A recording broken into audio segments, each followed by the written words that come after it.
This story is sent to us by Naomi Lapp. So Naomi says this happened to her older brother Eric about a year ago, right after he moved into a townhouse outside Chicago. Nothing fancy, just a small place. Thin walls, long narrow hallway, the kind of layout where you can see straight from your bedroom down to the front door. He needed furniture, cheap furniture. So like most people, he goes on Facebook Marketplace. And one night, it's late, like 11:30 p.m., he finds this listing. Antique mirror, $40. Pick up tonight only. Now that tonight only part, that should have been the moment he closed the app. But he'd been scrolling for hours. He was tired. And $40 for this massive gold-framed mirror? It looked old, ornate, heavy, way underpriced. So he messages the seller. They respond immediately. Not hi, not is this available, just address below, cash under mat. That's it. Naomi says the profile picture was just gray. No posts, no friends. But the account wasn't new. It looked empty, like it had been wiped clean. Eric hesitates for maybe a minute. Then he grabs cash and drives over. The house is in a quiet neighborhood. No street noise, no porch lights on. The mirror is already outside, leaning against the garage. He knocks anyway. Nothing. He messages. Here. Instant reply. Leave cash, take mirror. Naomi says when Eric told her this part, he said he felt watched. Not scared exactly, just aware. Like when you walk into a room and someone stops talking. But he tells himself he's being dramatic. He slips the money under the mat, bends down, lifts the mirror, and because it's heavy, he naturally glances up at the reflection to balance it. And he freezes. Because in the reflection, standing directly behind him, is someone else. Tall. Close. Close enough that if they were real, he would feel their breath. He spins around. No one. Empty driveway. Silent street. He looks back at the mirror. Now it's just him. He stands there for maybe 5 seconds, heart racing, trying to recreate the angle. Maybe it was a tree shadow, maybe a trick of light, but there aren't even trees behind him. Still, he loads it into the car and leaves. That night, he props it up in the hallway facing his bedroom door, just leaning against the wall until he can mount it properly. Around 3:12 a.m., he wakes up. Not to a noise, just that feeling. Like when your brain pulls you out of sleep because something isn't right. His bedroom door is open, and from his bed, he can see straight down the hallway. He can see the mirror.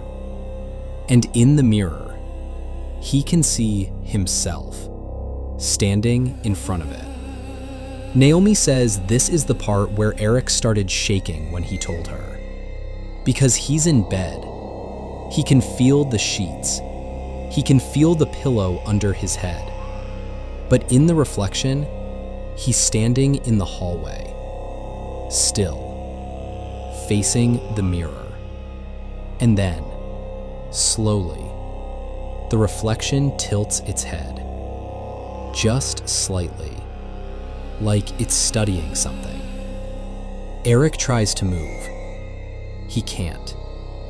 It feels like sleep paralysis, but he's never had that before. And then the reflection smiles. Not wide, not exaggerated, just enough that you'd notice.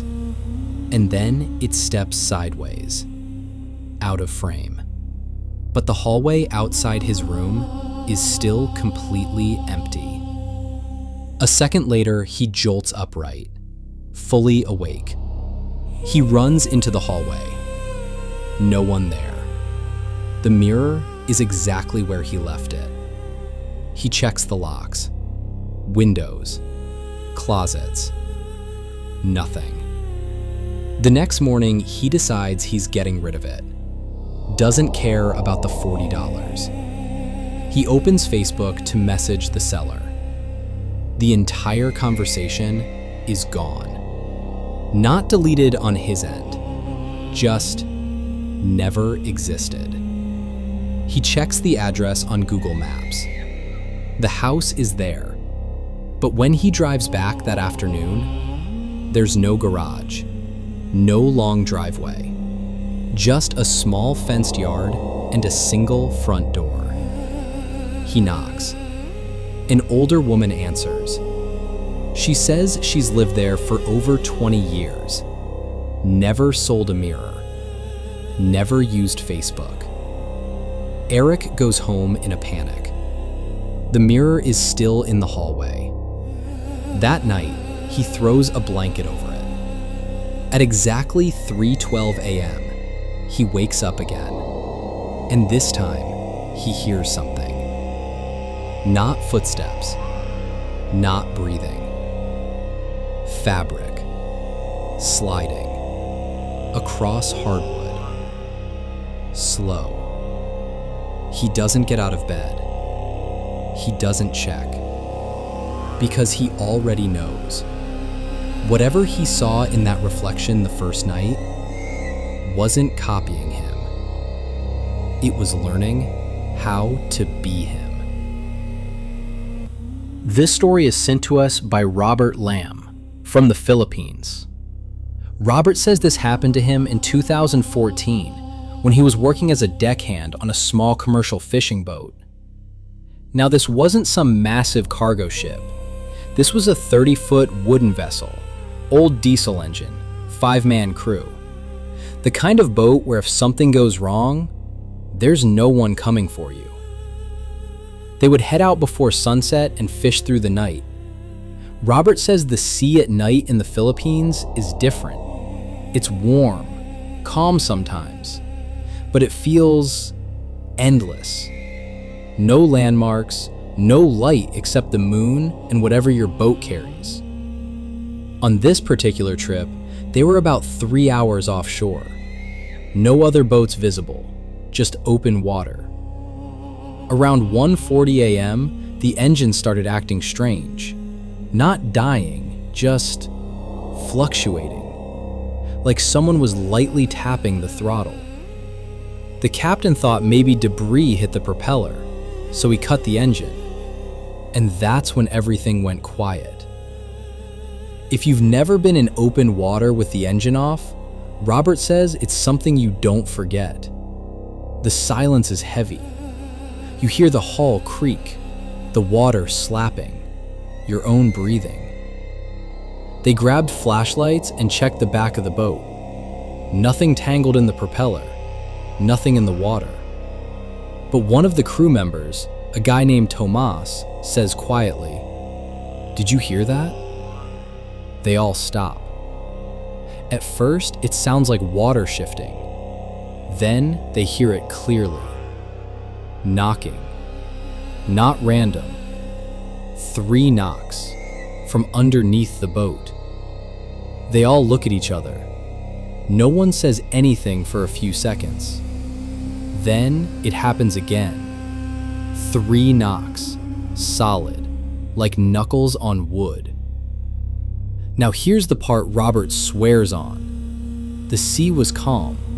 No floating debris, no nearby boats. And the knocking wasn't from the sides. It was directly under them. The captain restarts the engine. It struggles, then turns over. And just as it does, something scrapes along the bottom of the hull. Long, slow, like something large, dragging itself from bow to stern. The whole boat vibrates. One of the younger crew members starts praying out loud. They shine flashlights into the water. You can see down maybe 6 feet because of the moonlight. Nothing, just dark. Then Tomas says, very calmly, "It followed us from the nets." Earlier that night, they had pulled up their fishing net and found it tangled around something heavy. They thought it was just coral or debris. They cut part of the net loose because it wouldn't come up fully. Robert says he remembers something about that moment. When they were cutting the net, the line wasn't pulling downward like it was stuck on the seafloor. It was pulling sideways, like whatever it was moving. The captain guns the engine and they start heading back toward shore. And that's when the third thing happens. From the right side of the boat, about 10 feet away, a head breaks the surface. But not like a person surfacing for air. It rises slowly, perfectly vertical, water streaming off it. No splashing, just emerging. Robert says it looked like a person at first. Long black hair plastered to its face. Skin pale gray under moonlight. But the neck was too long, too thin. And when the face finally tilted toward them, there were no eyes, just dark sockets reflecting the moon. It didn't blink. It didn't open its mouth. It just floated there, watching. The boat speeds up. The thing doesn't chase. It doesn't dive. It just slowly sinks straight down, still facing them, disappearing inch by inch into black water. They don't stop until they see shore lights. When they dock, the captain checks the hull. There are long scrape marks along the bottom, parallel, like something with fingers dragged itself across the wood. Robert says none of them talked about it after that night. But Tomas quit 2 weeks later. And before he left, he told Robert something his grandfather used to say. In some coastal provinces, fishermen warn about something called katal sa ilalim. Not a mermaid, not a siren, something older. They say if you pull up your nets and they feel like they're moving, you didn't catch it, it caught you. Robert never went back out at night again. And to this day, he says whenever he's near the shore and the water is calm, he listens. Because sometimes, if you stand on a dock long enough, you'll hear 3 knocks from underneath. And that's it for tonight. I really hope you enjoyed these creepy stories sent in by our amazing listeners. If you have a story of your own, or you'd like to be featured in a future Zombify Me episode, check the description below for details on how to submit. We read every message, and who knows, your story might be next. Hope to hear from you soon.